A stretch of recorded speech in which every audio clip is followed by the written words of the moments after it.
Bonjour Renaud, Bonjour Richie. bienvenue sur le plateau CyberJobs. Donc aujourd'hui, vous êtes cofondateur de Synactive, qui a été créé en 2012. Est-ce que vous pouvez nous rappeler votre fonction et les missions chez Synactive? Merci déjà Richie de m'avoir invité. Synactive, c'est une société de 90 personnes. On est spécialisé dans l'expertise en cybersécurité et plus particulièrement sur les aspects offensifs. Ce qui veut dire qu'on réalise aujourd'hui des missions de tests d'intrusion, de simulation d'attaque. On fait des audits de code source pour essayer de trouver des vulnérabilités dans des voitures connectées, dans des objets connectés, dans des applications clients lourds, web, etc. On a aussi une activité de développement autour de la création d'outils de cybersécurité. Et enfin, notre très forte expertise sur les techniques d'attaque nous permet aussi d'aider nos clients en réponse à incident. Quand il y a eu une attaque, il est malheureusement trop tard, on est capable de leur expliquer. A priori, voilà ce qui s'est passé, comment ça s'est déroulé. Comment vous avez rejoint le secteur de la cybersécurité? J'étais un peu perdu, j'étais en école de commerce et puis un peu par hasard, je découvre l'informatique, ça me passionne. Il faut que je comprenne tout, comment marche une souris, comment marche un écran, qu'est-ce qu'un système d'exploitation, qu'est-ce qu'un process, etc. Et vraiment au début comme un hobby, je découvre un peu l'informatique et j'ai la chance à l'époque d'être pas très loin d'une association qui à l'époque s'appelait The Academy et qui faisait un peu des petits workshops de sécurité, des petits ateliers, qui éditait un petit fanzine Hackers Voice. Et donc je découvre non seulement l'informatique et très rapidement à l'époque ce qu'on appelait la sécurité informatique, c'était pas encore la cybersécurité. Et c'est un sujet qui me passionne. J'en fais un peu, puis un peu plus, puis un peu plus. Et au bout d'un moment, ça devient une évidence que ça doit occuper toute ma vie professionnelle. Et du coup, voilà, dès que je peux, je trouve un boulot dans le domaine. Et je démarre dans ce domaine que j'ai plus jamais quitté depuis, quoi. D'accord, donc en fait vous n'avez pas de diplôme en cybersécurité? J'ai pas eu de formation initiale en cybersécurité. Par la suite, pour être quand même précis, la France étant quand même la France, j'ai fait un master spécialisé d'1 an en sécurité informatique à Télécom Paris, histoire d'avoir quand même un diplôme, un tampon, etc. Parce qu'aujourd'hui en cybersécurité, pour être recruté, il est important quand même d'avoir un diplôme? Je pense qu'il est important d'avoir des compétences, de montrer qu'on est passionné par le domaine et de montrer qu'on y a passé du temps. Peu importe la façon dont on le montre. C'est sûr qu'aujourd'hui le diplôme c'est une bonne façon d'apprendre, surtout si on ne sait pas par où démarrer, quels sont les steps à faire. Nous, personnellement, chez Synactive, dans notre process, on n'est pas forcément attaché au diplôme ni aux certifications. Par contre, il faut que vous réussissiez à montrer que c'est un sujet qui vous intéresse sérieusement, que vous avez mis l'effort et que vous avez eu le temps d'acquérir, on va dire, les bases des choses. Et encore une fois, nous, on est vraiment très contents quand on a des gens qui disent « Écoutez, je suis très junior, je suis passionné ». Mais une passion, aujourd'hui, avec tout le contenu qu'il y a sur Internet, tout ce qu'on peut trouver, toutes les façons d'apprendre, toute la gamification de l'enseignement, si ça fait depuis 3 ans que vous êtes passionné en sécurité informatique et que vous avez passé du temps, normalement, il vous en reste quelque chose. Vous connaissez déjà un petit peu les bases. Et ensuite, vous nous rejoignez et on continue d'apprendre et de continuer l'aventure. D'ailleurs, on parle beaucoup des certifications en cybersécurité. Est-ce qu'elles ont une telle crédibilité au point d'arriver à remplacer un diplôme?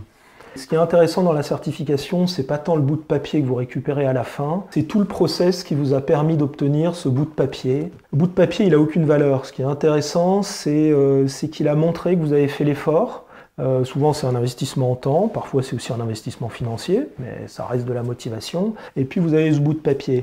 Si vous avez vraiment bien appris, que vous avez profité de ce que vous apporte cette certif et que c'est une certif sérieuse, il y a des certifs plus ou moins sérieuses, c'est génial. On a quelqu'un qui non seulement a pris le temps, l'argent, l'effort de passer cette certif, et en plus on sait qu'il a appris tous les prérequis de cette certif. Ensuite, il y a des gens qui ont 0 certif, qui ont un excellent niveau et qui, par eux-mêmes, ont appris tout ça. Donc, la cybersécurité, en fait, ça trompe pas. En fait, vous ayez un diplôme ou des certifications, c'est le test à l'entrée qui va faire que on évalue votre niveau. Exactement, exactement. On attend des compétences, elles sont là, peu importe comment vous les avez apprises. Certains aiment bien apprendre par des certifications, certains c'est plutôt l'université et l'école, d'autres ça va être des sites de challenge en ligne, d'autres c'est juste lire des livres. Peu importe, tant qu'au final vous avez acquis les compétences, ou en tout cas la base de compétences qu'on attend d'un futur consultant en cybersécurité. Comment se passe cette phase d'entretien chez Synactive? Nous, ce qu'on aime bien, c'est une petite présentation par téléphone, assez rapide. Et ce qu'on va juste chercher, c'est de vérifier qu'on ait un candidat qui est passionné par ce métier, ou en tout cas qui a un vrai intérêt. Et on va par exemple poser des questions, exactement comme vous l'avez fait. Comment avez-vous découvert la sécurité informatique? Entre un candidat qui nous dit « Oh, moi, il y avait plein de cursus à choisir à l'école, j'ai choisi un peu au hasard, on m'a dit que c'était porteur, j'y suis allé. » Bon, ça va pas être le meilleur score possible. Mais c'est un peu enfin, vous êtes passé par là aussi. Il y a toujours du hasard. Ensuite, il y a le hasard, c'est le prof qui m'a dit de réviser cette matière.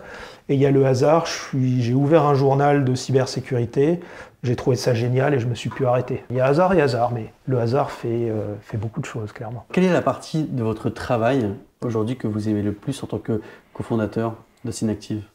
Aujourd'hui, moi, ce que je continue d'adorer, c'est de voir des équipes techniques qui réussissent à faire des choses que je considère impossibles, ou qui sont très très compliquées à faire.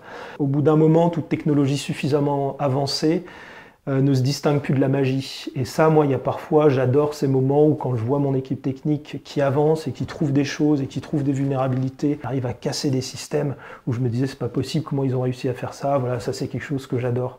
De voir encore la magie apparaître dans mon métier. Quand on démarre, tout a l'air magique. La cybersécurité, le hacking, c'est magique, on comprend pas ce qui se passe.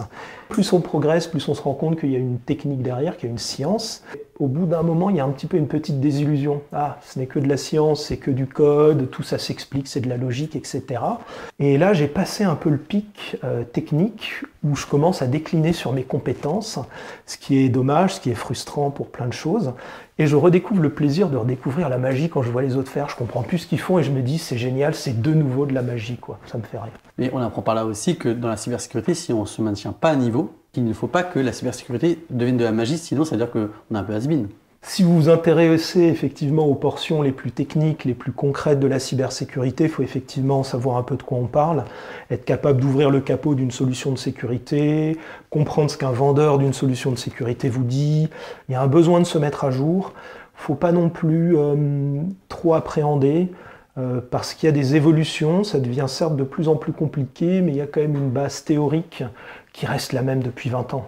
Les protocoles d'Internet, TCP/IP, ça n'a pas changé, les grands langages C, C++, Python, etc., ils existent depuis toujours. Et donc quelqu'un qui aujourd'hui se crée un socle de compétences, de connaissances solides, il a une belle carrière devant lui sur les 20 prochaines années, il ne va pas être has-been du jour au lendemain. La difficulté qu'on rencontre, c'est que comme ça devient de plus en plus compliqué, il faut monter les marges progressivement. Et c'est pour ça que j'ai une admiration pour les jeunes qui démarrent aujourd'hui en sécurité. Parce qu'à l'époque où moi j'ai démarré, c'était très simple, mais il y avait peu d'informations. Aujourd'hui, c'est très compliqué. Certes, il y a beaucoup d'informations, mais c'est très compliqué. Et les jeunes qui arrivent sont obligés de comprendre toutes les couches de technologie qui se sont empilées depuis les 20 dernières années. Et c'est ça qui est dur, parce que tu dois comprendre les technos d'il y a 20 ans, celles d'il y a 15 ans, celles d'il y a 10 ans, celles d'il y a 5 ans, et on est déjà en train de te parler de la prochaine qu'il faut que tu maîtrises, parce que ton client, il est sur AWS, il est sur Azure, et en même temps, c'est des empilements de solutions, un peu comme des sédiments préhistoriques, quoi. Quand un talent rejoint Synactive, Synactive le recrute pour son niveau technique, qu'est-ce que vous faites en interne pour maintenir un niveau par de la formation continue, par exemple? C'est effectivement une super question et c'est un enjeu dans toutes les sociétés, c'est un enjeu en plus qui n'est pas simple parce que c'est l'enjeu de partager du savoir entre les personnes.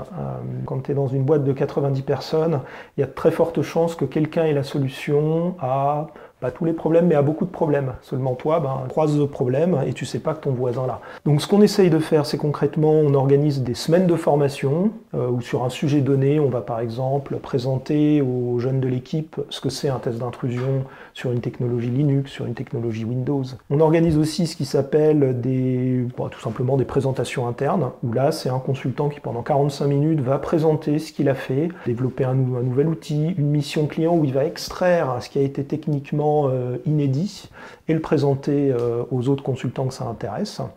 On a aussi des open mic où ça va être en format un peu plus court, où ça va être 10 minutes, où j'ai rencontré un problème, j'ai trouvé une solution, voilà ce que j'ai fait. Si un jour ça vous arrive, voilà, faites comme ça. On fait aussi des fois intervenir des personnes un peu externes, des références pour faire une formation, kernel Windows avec Alex Ionescu, des gens comme ça, où là on les fait venir souvent pour une semaine, voire 2 semaines, ou là pour former notre équipe, y compris cette fois-ci des profils plus avancés, des gens qui ont 5-10 ans d'expérience et qui veulent encore aller plus loin. Ça prend du temps, c'est toujours imparfait parce que c'est très dur d'apprendre beaucoup et vite, et au bout d'un moment, on ne peut pas passer non plus toute l'année à se former. On a quand même des clients, ils nous attendent, et donc la dernière chose aussi qu'on propose aux gens pour progresser, c'est que nous, quelqu'un qui vient par exemple chez Synactive pour faire test d'intrusion, il fait du test d'intrusion quasiment toute l'année. Donc on lui garantit que ses missions clients vont lui permettre de progresser dans le domaine dans lequel il veut progresser. Je dis ça parce que moi, dans ma carrière, j'ai démarré dans des sociétés, les ressources étaient assez partagées entre différents types de missions, du coup, moi j'arrivais, je disais je veux progresser en test d'intrusion, et j'en faisais que 20% de l'année. Donc forcément, c'est frustrant, et quand j'ai un de mes petits copains qui est dans une boîte hyper spécialisée, 20%, ça veut dire que le type progresse 5 fois plus vite chaque année que moi. Et voilà, le temps passe vite. C'est intéressant parce que quand vous parlez de la formation en interne, ça participe également à la culture de l'entreprise. Chez Synactive, on se maintient à un niveau technique d'excellence. On essaye, c'est un challenge. Et il y a maintenir la société dans son ensemble. Et puis il y a aussi faire en sorte que chacun dans la société ait un panel de compétences assez large, et que ce ne soit pas juste les 10, les 20, les 30 meilleurs qui poussent cette image d'excellence, mais qu'aussi un nouvel arrivant, en 6 mois, 1 an, il est capable d'aller présenter dans une conférence, d'écrire un article technique et de contribuer à la fois à son CV, à son rayonnement personnel et puis au rayonnement de Synactive. Aujourd'hui, un profil type en cybersécurité, d'après une étude de l'ANSSI, c'est un homme de 30 à 49 ans avec un bac+5. Comment faites-vous chez Synactive, justement, pour un peu nuancer ce profil type? À la fois, il y a des profils types, c'est vrai, et en même temps, je trouve que c'est quand même un domaine qui est ouvert à plein de profils différents. On s'en fiche de ton milieu social, de ton background, de l'école que tu as fait. Tu peux avoir fait... On est quand même assez ouvert. Enfin, faut pas non plus se fouetter en disant qu'on est un milieu élitiste. Moi, quand j'ai démarré, la variété des profils qui faisaient de la cybersécurité, c'était incroyable, et je pense que c'est toujours le cas. Il y avait des gens qui avaient fait de la musique. Moi, j'avais fait une école de commerce. Les gens me regardaient en me disant « Qu'est-ce que tu fais là ?» Moi, je connais des gens qui ont fait de la linguistique avant. Il y a quand même beaucoup de variété dans ce milieu. Ensuite, c'est sûr, maintenant que c'est un peu devenu à la mode et que toutes les grandes écoles et tout le monde s'y est mis, c'est sûr qu'il y a un effet de normalisation, c'est normal. Mais honnêtement, moi, je continue de voir des profils très variés.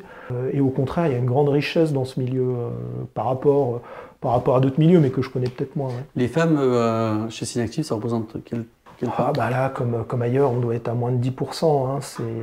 On apprécierait effectivement d'avoir plus de mixité dans ce milieu parce que ça donne des ambiances de travail des fois plus cool. Sur environ 6-7 pôles qu'on a chez Synactive, il y en a quand même 2 qui sont dirigés par des femmes, notamment Tiffaine qui dirige le pôle Reverse Engineering, qui est un des pôles techniques majeurs chez Synactive. J'ai envie de dire, c'est aussi aux femmes de nous rejoindre. Je pense qu'encore une fois, c'est un métier. Si vous êtes passionné, que vous avez la compétence, que vous passez le temps nécessaire, il n'y aura pas de truc lourd à porter, comme dit la blague. Vous serez les bienvenus, et vous serez vraiment les bienvenus chez Synactive et dans beaucoup de sociétés du secteur. On va passer à la dernière partie de cet entretien. Il y a ici donc des cartes à tirer. Vous pouvez prendre une première carte et la lire à voix haute. Bonne question. Alors, la question est, avez-vous des regrets liés à votre parcours? J'ai peut-être regretté en début de parcours de ne pas m'orienter plus vite vers les sociétés et les activités dont je rêvais. Mon éducation m'a beaucoup poussé à me sécuriser financièrement, à payer un loyer, etc. Et c'est vrai que quand j'ai démarré en 2005, la cybersécurité était moins porteuse. Donc j'ai quand même accepté de rester un certain temps dans des jobs qui ne me convenaient pas, au lieu de directement aller, de postuler dans les bonnes sociétés où je ferais vraiment le boulot que je veux faire. Aujourd'hui, je pense que les choses ont changé. J'espère que les candidats le savent. Ils ont les cartes en main, ils peuvent choisir de faire ce qu'ils veulent. Mais ne perdez pas trop de temps, si j'avais un conseil à leur donner, dans des jobs qui ne vous conviennent pas, dans des équipes qui ne vous conviennent pas, et à passer des journées où vous faites ce que vous voulez faire seulement 20% du temps. On l'a bien compris, ça. On passe à la deuxième carte. Hop. Qu'est-ce qui est le plus difficile au quotidien? C'est aujourd'hui d'équilibrer à la fois les demandes des clients, les demandes des consultants, et on ne peut jamais donner 100% à l'un, 100% à l'autre, etc. C'est vraiment de trouver cet équilibre où tout le monde est satisfait. On s'en sort pas trop mal, mais c'est vrai que le jour, et j'espère que certains de nos auditeurs seront chefs d'entreprise, vous verrez, c'est un petit challenge. Vous êtes à la tête d'une entreprise qui a 90 collaborateurs. Est-ce que vous en retirez une fierté? Je pense que chacun d'entre nous, on a déjà remarqué un peu ce phénomène très humain, c'est que vous avez des objectifs. Pour nos auditeurs, ça va être l'examen. C'est un objectif inatteignable, c'est super. Le jour de l'examen, vous êtes super content, et 2 jours après, c'est derrière vous, c'est fait. Et donc à la fois, il y a une fierté, mais la fierté, c'est toujours une anticipation des résultats de demain. Enfin, en tout cas, c'est comme ça que je fonctionne. Donc ouais, je suis super fier de voir Synactive, de voir la société, de voir les gens qui sont contents d'y être, les résultats techniques qu'on a, des succès comme par exemple la compétition Pound to Own qu'on a remportée mondialement récemment, il y a quelques mois. Mais c'est vrai que je suis souvent plus focus sur les prochains challenges que sur les challenges du passé, quoi. On arrive à la fin de cet entretien, Renaud. Merci beaucoup pour nos échanges et à très bientôt.